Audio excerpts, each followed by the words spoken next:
Hi, everyone. Thank you so much for being here. I was away for a little while because I have been sick with a head cold, and today is my first day of feeling like a decent human being. So I wanted to come back and talk to you about the final component of self-compassion. This is based off Kristen Neff's work, Self-Compassion, Stop Beating Yourself Up and Leave Insecurity Behind. It's a great book if you get a chance to look at it.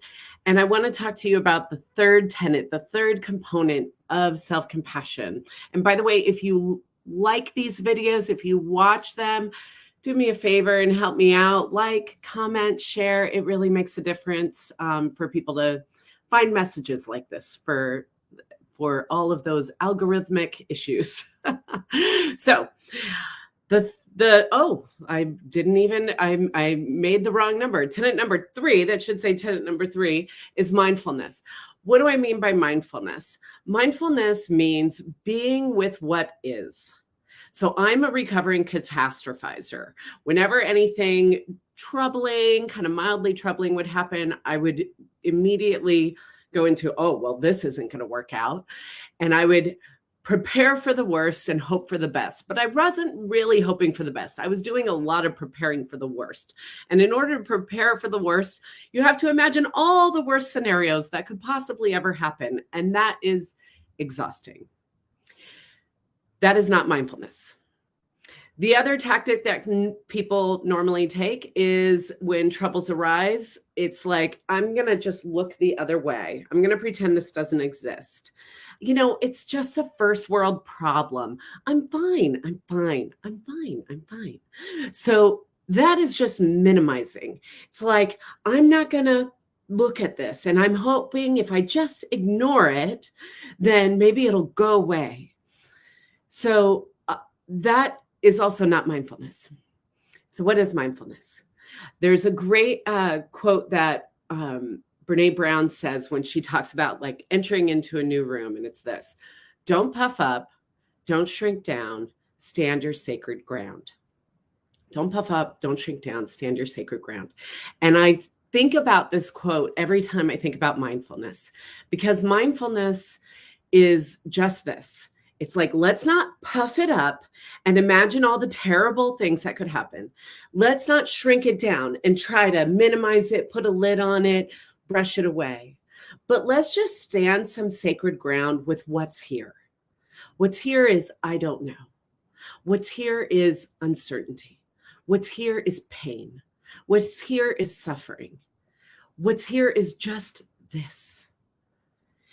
And there's a sacred ground that can happen when you can observe your pain without adding to it or trying to shrink it down. That's mindfulness. You know, a lot of people think about mindfulness as like, you got to clear your mind. You have to find a way to not be thinking about things, to bring your mind to zero. I don't see that as mindfulness. That's control. That's my judgment of it. I see that as control. What mindfulness is going, okay, I'm struggling right now, and I'm just going to be with this struggle, and I'm not going to add terrible stories to this, and I'm also not going to try to ignore it, but I'm just going to try to Lamaze breathe my way through it and just be here now. And I'm going to watch the part of me that hates being here. I'm going to watch the part of me that wants to evacuate this whole nonsense. I'm going to watch the part of me that is scared. I'm going to watch the part of me that is freaking out. I'm going to watch the part of me that really, really, really wants to catastrophize.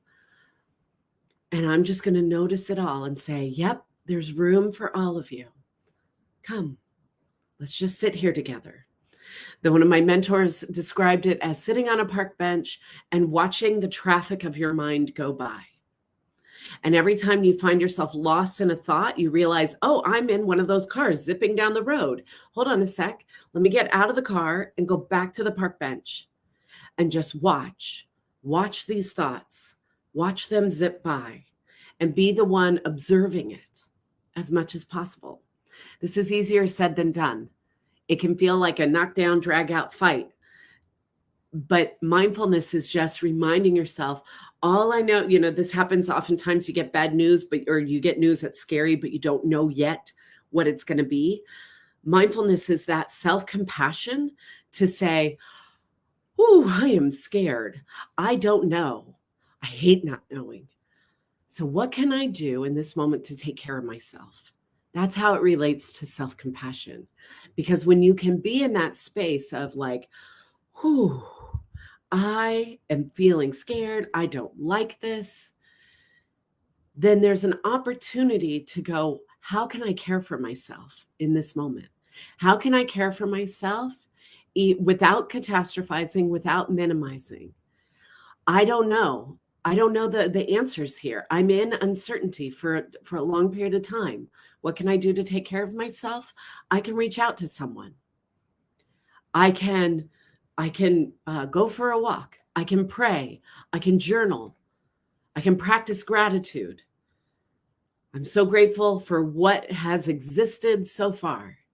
There's other options that can present itself besides scrolling the internet for doomsday projections or trying to ignore it by scrolling on Instagram for other options. There's some space in the middle that can open up when you can be mindful and present to what is. So that is the third and final installation of self-compassion. Of course, it's a big book, so there's more always to learn from. But I'm so grateful that you're here. I want to let you know I'm going to be on vacation next week, so you won't be seeing a video next week. But I will see you the next time. Take care.